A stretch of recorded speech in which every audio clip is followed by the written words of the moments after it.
Welcome to the Progressive Mindset Podcast. My name is Natalie Potts, personal development and business coach, and each week I'll be bringing you an inspiring message or person to help you unlock creating a life full of energy and happiness. And today I'm so excited to be sharing this episode with you because I'm going to be interviewing or welcoming Courtney Jerome, who I had the privilege of working with as a coach earlier this year.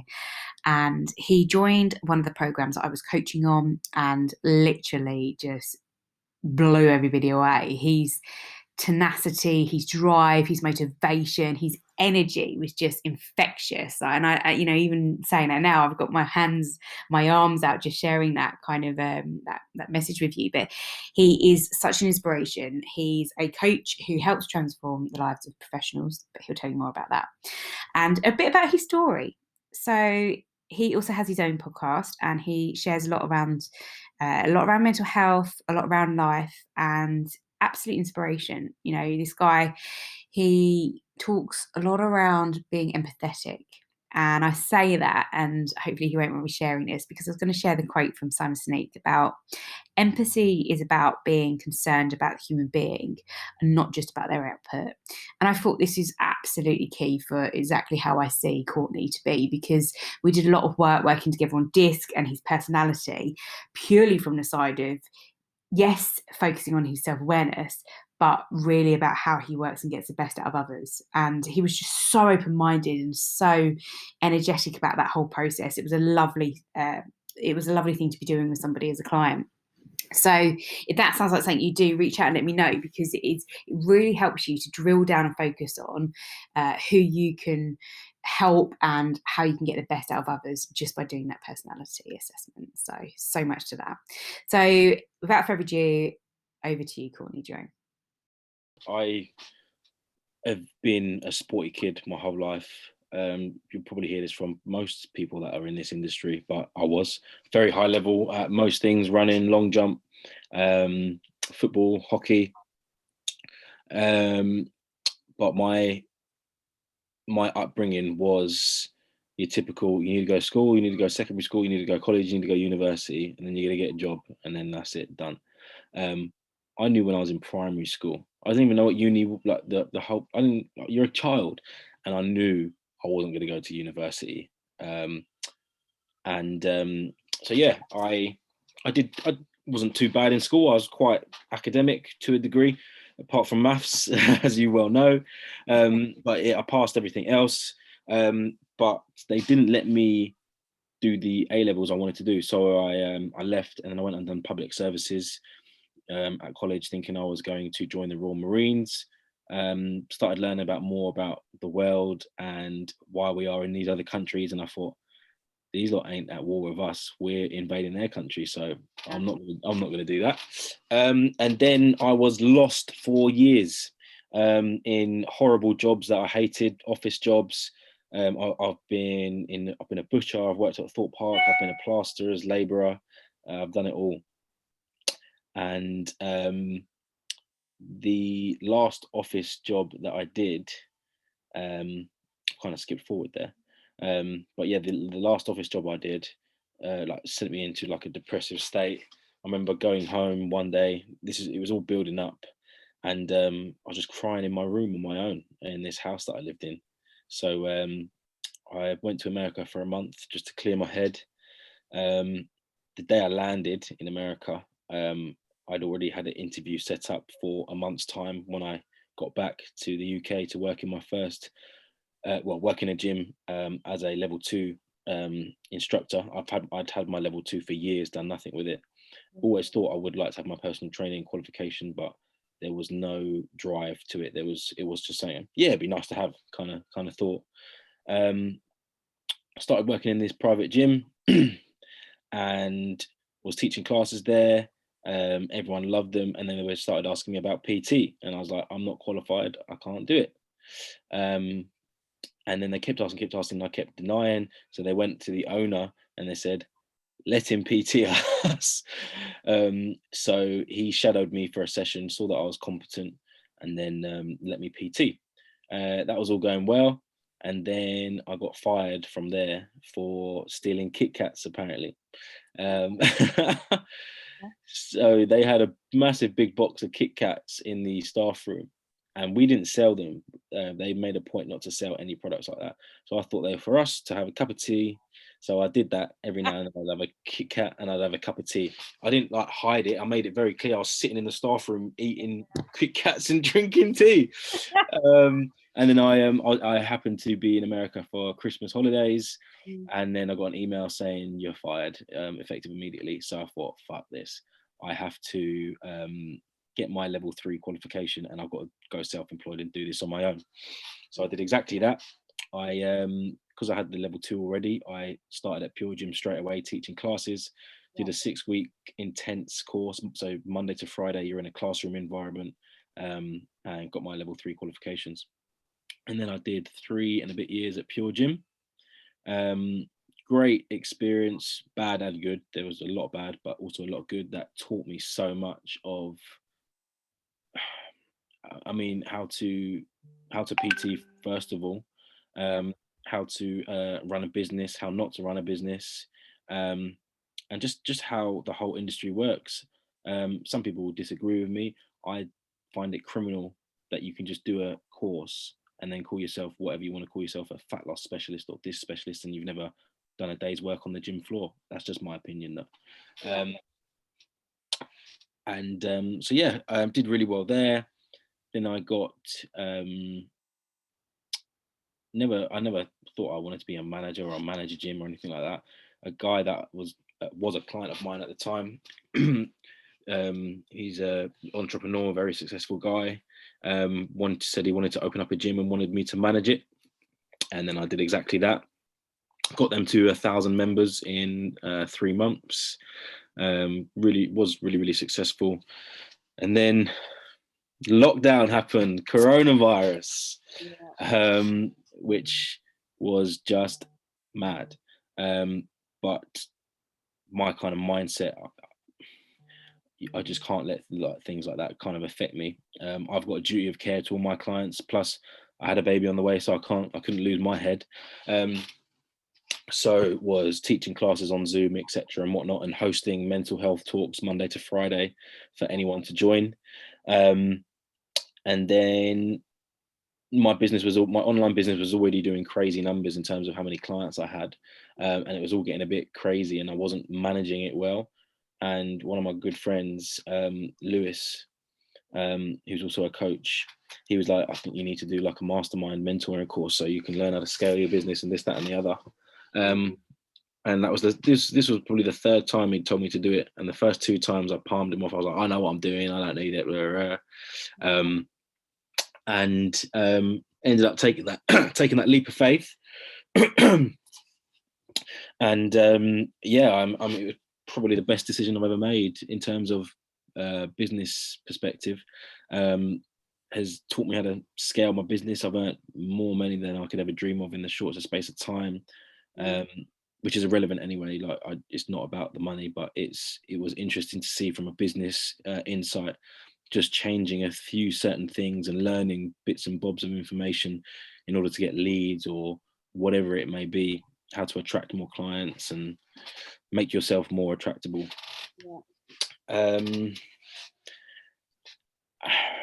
And here we are again in a second lockdown. Really interesting. You mentioned a lot around the mindset, and there's so much within that. You talk about the Marines, having to clear your head, get some space out in America, working through lockdown with doing mental health talks for anybody. What is the mindset you think that you've needed to adapt and really have strong in terms of the business perspective? The main one I would say is stop being so resistant and naive towards just different ideas. And people, I mean, success leaves clues, right? So if someone's more successful than you, they're not going to be there by accident. They would have followed processes, and I guess there's a science behind as to what they're doing. So I thought, I know this person's doing it. I know them personally. I know them. okay, maybe there is something I'm not woke on here. So I thought I needed to learn some more. But I guess still within that, there is still lots of people, and we speak a lot around the environment, the people that you're with and your network, and how those factors can make such a difference for people in terms of how successful they are in business. And obviously, everybody has different kind of opinion on what success is and everything, of course. But I guess how do you bring all of that in to think that this is what's going to be right for me, and it's not going to, because you have had a great amount of success in a short period of time, but that's not just been overnight either. It's like you said, it's been those stepping stones and, you know, sowing those seeds to get to where you are now. But what do you think has been, if you could summarize it in kind of 3 to 5 points of the real key areas that have helped you build the business, what would they be? The key things would be the overall consistency, and I guess never say die attitude, you know. But also, like, if you set yourself goals and actually write them out, you are more than likely to achieve them. If you was just like, oh, I'd like to achieve that. I set myself specific targets to hit. Have you always set goals? No, I only started doing it in 2016. Okay, and how did that come about? From me starting at Pure Gym, right? And me being fully qualified, I said, right, I want to do this amount of PT in a specific amount of time. Yeah. I want to earn this amount of money a year. Yeah. 2016, I only did it from doing a certain amount of hours of PT. Yeah. Nice, smart goal. It's achievable. It's realistic. I didn't want to put a profit margin on there. I just thought, I want to do this amount of PT. And then I did that, started getting more clients. I'm like, okay, cool. I've done that now. So now we can start to level up these goals and be more specific on them. So I said, right, I want to do this amount of PT and I want to earn this amount of money a year. And so far I've achieved every single one of those goals that I set myself, even this year. I've been asked so many times. I have been asked to answer some questions about life during lockdown as a PT and earnings and whatnot. And I think you have to be a hustler. You really do have to be a hustler, entrepreneur, call it whatever the fuck you want. But if you come from a place where I've come from, now I'm not saying I had some horrible, disgusting upbringing. The first part was lovely when both my parents were together. You know, it was all fine. But I've experienced homelessness, not living on the street, but not having a home to go to. You know, I was lucky enough to be able to live with friends, sleep on their beds or sofas or whatever it was. But there's been days like I've been in a ridiculous amount of debt. There's been weeks where I've gone days without eating because I had to choose getting to work and putting petrol in my car rather than feeding myself. You know, I've been through some shit, but you can't let that define you. It's one of those situations where, okay, right, this bad thing's already happened. Are you going to dwell on it and keep staying in this negative mindset, or are you going to say, right, I've been through that, I never want to go through that again, so what do I need to do in order to prevent that from happening? And that's what I guess I do every single day. Like this lockdown, with all the madness going on, I'm very fortunate, so very fortunate. I busted my ass off and saved a load of money so that I could build a gym. I spent close to 20k on a gym for my garden, fully commercially kitted out. And I have been letting people use it throughout this whole lockdown for £5 a session, made 1,500 quid, you know. I lost £1,000 of recurring income in the first 4 days of the lockdown, and I was like, shit, I need to get that back, you know. So it's just about real entrepreneurs. They will look at a situation and be like, this is really, really bad. No, they'll be like, right, how can I upskill this this kind of situation? How's it going to benefit me?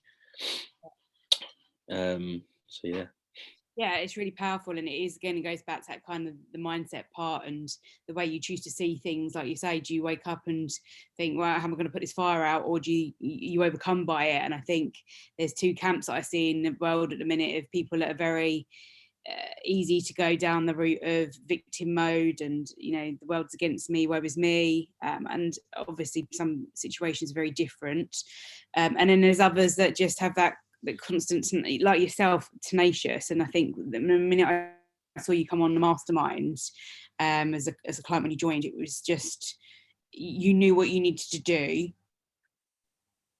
Well, that's why you're coming on, but you knew you had to do something different, and what came your way you just implemented, and you just made it happen. And some things worked, some things wouldn't have worked, and you just kept going. And I think your positivity, and again, I guess what I see a lot of people that are successful is their energy, that they just keep going. And it is, you know, they love it, you know, they love when things go wrong, because it's, what can I learn from this? What am I not, like you said, what am I not going to do again? That's not going to happen to me. I'm just going to keep going. I've learned this time, and what do I need to change and everything? So yeah, I think it's really key. How do you find, I guess, coming from my perspective of understanding mental health, it's very rewarding. It can be very tough as well. I don't want to use the word draining, but it can be to the point where if you sit for a couple of hours, I do, and volunteer and everything, you know, you're in that space and it's tough, and you have to then adapt and change, and then you have to manage yourself within that environment very much. How have you noticed that it's I guess helped you, and maybe any revelations that have really surprised you from being focused on it with clients? I think where I have made it such a key part of my coaching, and this doesn't mean that I am like I've not studied mental health. I'm not a mental health coach or what, like CBT therapy, whatever that people misconstrued that I am. My job is to get people into the best shape of their life mentally and physically now, right? Anyone can have a six pack if you work hard for it and eat the right foods and train a little bit, but you could still be unhappy. You could still have negative thoughts towards whatever you have negative thoughts towards. And I think where I started doing the mental health stuff 3 years ago, just an hour every Sunday, speaking to people at Pure Gym, and then we'd go and train together. And then the first lockdown, I thought, I haven't done this for ages now, because once I left Pure Gym, I stopped doing it. So I thought, right, I'm gonna do this again, and we'll do it on Zoom. And it was so beneficial, like ridiculously beneficial. For me, it kept me sane, you know, getting to speak to different people every day, and for the individuals that came on as well, like there was loads of us, ridiculous amount. It's just one. For me, it should be the main focal point for everyone's coaching, to make sure someone's mind right. This doesn't mean you're a therapist. This doesn't mean that someone should be offloading fuckloads of information on you and depending on you, and like making you responsible for their mental health, because every individual is responsible for their own mental health. It's just, if you're lucky enough to have people like myself or you, whoever it may be, to enforce good habits and lifestyles which will help with their mental health, then you're very, very blessed. You know, the things that we're preaching, anyone can do. Sometimes you just need to be told to do it, and practice what you preach as well. Also, if you've experienced horrible life experience as well, and you're not a drug addict and it's not killed you, and you're not like just here in body, not in mind, and you've overcome it, people take a lot of value from that. I still find it shocking now about how much value people take from me sharing my life experiences. I'm like, but this is life. Like, have you not experienced this? I was like, but how have you got this far, thinking so naively that someone like myself, surely he's got it all together? No, no one's got it all together. Yeah, I agree. And I love the part you say about the integrity, you know, and going back to what do we hold as our values as well. And that doesn't have to, I'm not saying it's woo woo, like you say, like I've trained to be a volunteer, but I'm not a therapist, I'm not a counsellor. And I make it really clear to people, I just have a passion that I really want to help people, because like you say, I think that people aren't, I think sometimes when I know can be very strong and focused and driven, and I always think everyone's like me, and then you know, everyone's as strong as that, and people aren't. And so I guess that it's helped me be more empathetic. I've had to learn that as well, and shape how I am as a person through that way. So mental health's done that. But like you say, very much that I get really, really beat up by people that are like, be kind. And then the next action is doing the complete opposite to that. And, you know, like be like you said at the start, you know, being genuine. Well, if you're going to say you are that, then do it.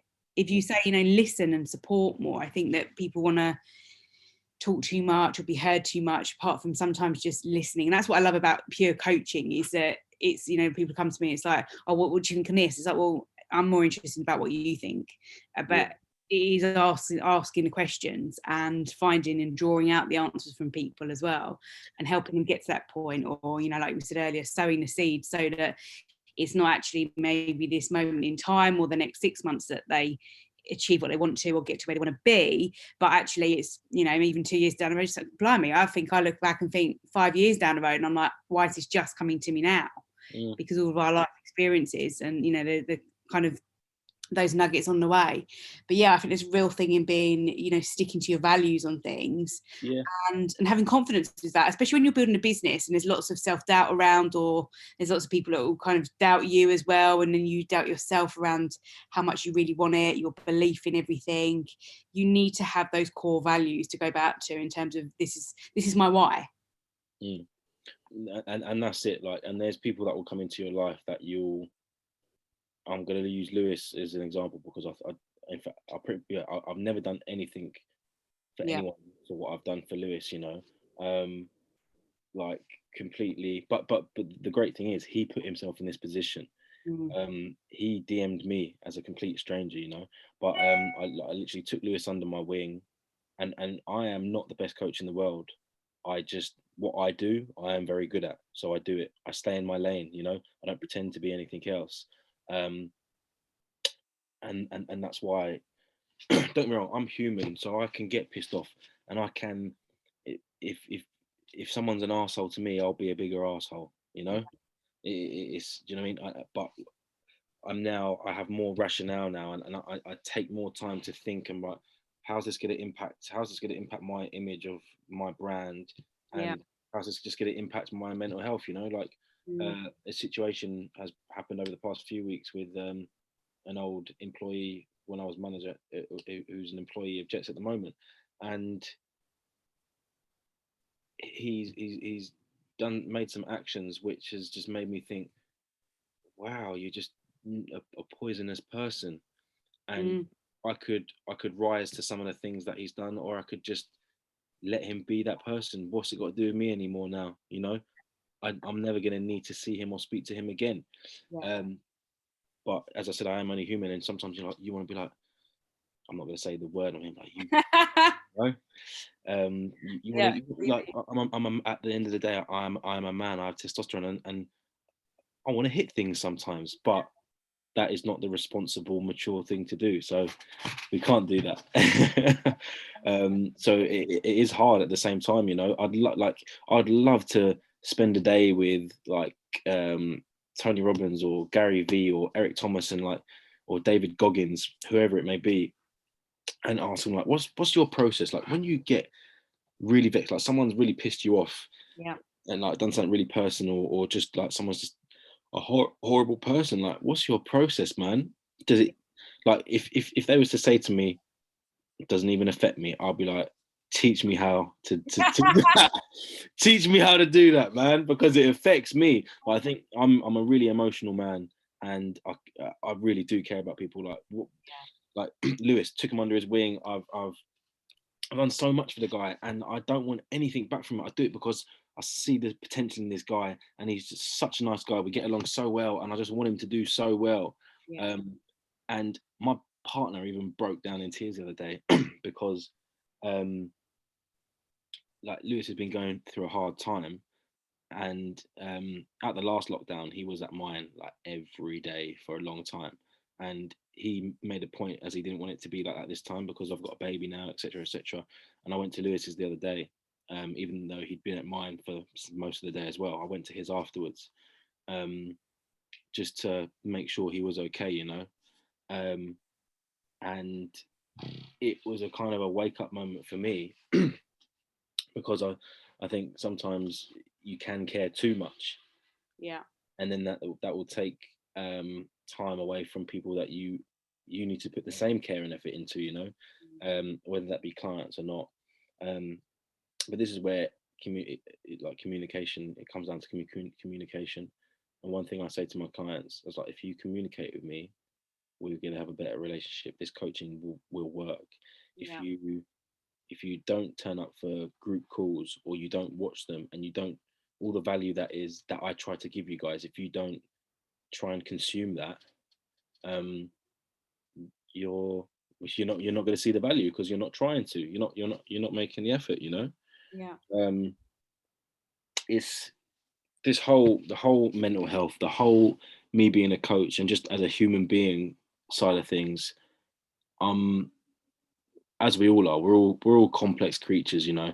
And like something was said about me today by this individual. I'm not going to mention names because I don't want anyone to start atting this guy or whatever. And then I was thinking, I'm gonna have words with him, you know. But I'm just like, what's the point? Yeah. What is the point? He'll be his own, and he'll be. I'm trying to think of the right phrase. He'll be his own creator of his downfall. He'll be the reason of his own downfall. That's what I was trying to say. And there's a big thing in that you can't control others. Yeah, that's it. And I'm not a control freak either. And so that's why I'm thinking, I was like, just, it is what it is, man. Yeah. It is what it is. But what a difference you must notice in yourself, and that kind of that self-awareness part of the journey that you've gone on over, you know, the last 5 or 10 years, even with that as well, or longer. I think having more responsibility, having a purpose makes you make better decisions. Like, a guy called me a black cunt last year for no reason, and I went to smash his head in. But he ran away. Yeah, I could have run after him and stuff like that, but I just thought, is anything good going to come of this? I might feel good for 5 minutes, and then I'll be at home or at work thinking, when are the police going to knock on the door? You know? Yeah. So I think if you have a purpose, life becomes, I'm not going to say a lot easier, but you'll have more clarity in your mindset. Yeah. I'm smiling because I heard that today on something, and it was all around clarity and purpose again, like that. And then when you have that, you're confident because you know where you're going with that. You've got a mission, and that's what drives you. That kind of keeps you grounded, inspires you, etc. Like you say. And I think what I love about you is that you're very transparent, and that comes across, and you're genuine, and it just shows we're all human, you know. And it's kind of that this is what you get. This is who I am. If you want to work with me, if you want to be a part of my world, this is what it looks like. And I think that's genuinely more appealing with people, especially and when you're doing business as well. You know, it's horrible to work with people that aren't of that way at all. It's horrible. Yeah, I think that's why I've got so much to learn, and I still struggle, because I if you're an adult, yeah, and we come in and we start speaking to you, I like to think I'm a good judge of character, but I think too many people are like me when I know that, and that's not true. And there's people that have done me dirty, when I've only done them good, and I'm like, I didn't deserve that, man. Wow, there's people do this, you know. Like, it's crazy. Yeah. It is mad. But never take away the fact that your good intention is there and you're genuine, because like we said, with anything, it's like letting things go. That will always pay off, and that will have to sometimes just trust that part. It's like I said to you earlier, me doing what I'm doing now, continue to be like that, like years down the line. So right, perfect example. Yeah. The gym I built, I didn't build it. Two of my good friends who one of them was a client, no, just a good friend, and one still is a client. They're both chippies. They built it for free. Yeah. You know, one of them just said, "Oh, just give me a bit of coaching," but he's too much of a party animal anyway. So I just said, I was like, once things open up, I was like, well, I'll take you on holiday. You and me will go on holiday. And one of them I'm coaching for free, and he uses the gym for free. You know. Yeah. I'm like, what the hell? Like, I'm baffled that I've I've got people in my life that are doing that for me. One of my clients who has been with me for 3 years, he's an entrepreneur. I literally just had a meeting with him a few hours ago, and we now have our own business that we're working on at the moment, which he approached me for. He was like, Courtney, we've been doing this for 3 years now. Clearly, I like you and you like me, and we get on. I've wanted to start a business in the fitness industry for a while now. I know what I want to do, and I want you to be a director. He's like, I want us to be 50-50 partners. And I'm like, it's blowing my mind. This guy's entrepreneur, really stupid successful, and what God knows what. And I'm like, I didn't even tell my fiance for like a week, because I was like, this hasn't happened. This has not happened, you know. And I'm thinking, clearly I'm doing something right, because good energy is given back to me now. So I'll never let someone else's actions deter me off my path. It might frustrate me for a few days, but I'll always like think rational thoughts, and just I'm gonna carry on doing me. Yeah, and I always say that business is about relationships, and you build a business through building your relationships with people. Look, I've got a few quick fire questions for you, because I like to keep you on your toes. So how do you measure success? I don't think you can measure success really, because it's too individualized. Okay. Like success for me might be the polar opposite for somebody else. So that's my answer. Okay, love it. What would you tell your younger self? Stop being a little bitch. No. I wouldn't. Like I'd comfort him. Like that's one thing with my dad living in America and me never really getting on with my mum. I never really had anyone to comfort me, not hold my hand, but just say, listen, it's gonna be all right, man. Endure this shit. This is gonna be nothing. Wait till you're 20 odd. You're gonna be flying, and this is all gonna be in the past. You know, I wouldn't regret my upbringing at all. Good. What do you want to be known for?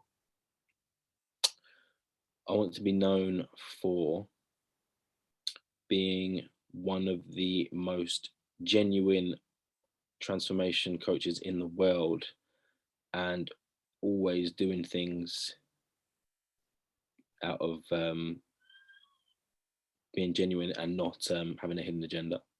Okay, I love that. And what one thing can people do to live a more purposeful life? I think you need to do something you love, whether it's for a job or not. I personally think something that keeps me sane is helping people. I love helping people. It's rewarding. Do something that is going to reward you mentally. Yeah. And what would you say you're most grateful for? Got a lot to be grateful for, man. I've got a lot to be grateful for. I can't say one thing because there's too much to be grateful for.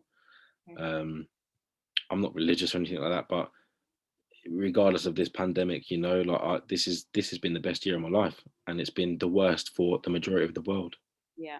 Do you think gratitude is something that you have to really practice? You can't just, it's not just saying, okay, I'm going to wake up and be more grateful. Oh yeah, you can't wake up and be grateful. Someone like, you have to think about it. Like this comes down to the perspective thing, right? Like let's say like I'm in a house. I mean, and don't get me wrong, it's fucking hard to be grateful in certain situations, right? Let's say you got a family of 12 and you're in there, your cousins are there, your auntie's there, blah, blah, blah. The house burns down and they all die and you survive. Well, you survived, so you got that to be grateful for, you know? But in that situation, it'd be fucking hard. So you need to start small, you know? Yeah. But start small, like things that you didn't comprehend. But so, right, we woke up today, Nat. There's people that are our age that went to bed last night healthy and didn't wake up. Yeah. You know, they're dead. So straight away, I woke up today. You know, I'm grateful for that. We wiped our own arse when we went for a poo. You know, some people can't do that. Yeah. You know, it's funny, like you laugh about it, but it's so true. We can walk to the shops, we can go for a piss on our own, you know, shit like that. Because there's a lot of people in the world that can't do that. Yeah. Look, it's an absolute pleasure speaking with you. I love it. It kind of always, again, like I said, it's that energy part that I just find infectious with lots of people that are in my world, and I love, and that's why they're in my world. But I really am grateful for your time, because I learned so much from you as well, and it's really interesting to see your perspective on everything.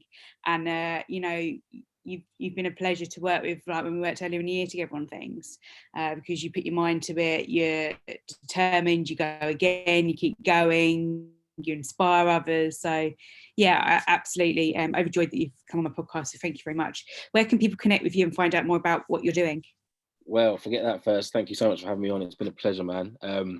And yeah, working with you on the mastermind was awesome, man. Made me level up and learn a lot more about myself as well. So big up yourself.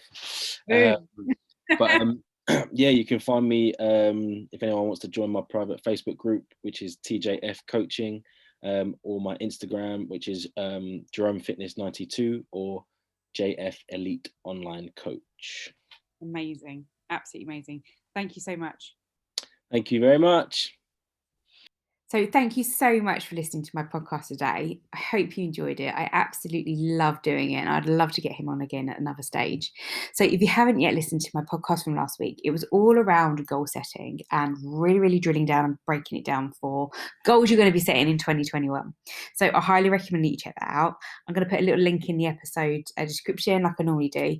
But please connect with me. So share this with a friend, reach out to me through nataliepottscoaching.co.uk, or my Facebook group is Living the Vibrant Life. And I love to hear from you. So let me know your thoughts, shares about the episode, and let me know how I can help you. I'm really open-minded to listen and talk about what's going well for you, what's not going so well. But whatever you do for today, have a great one and have a great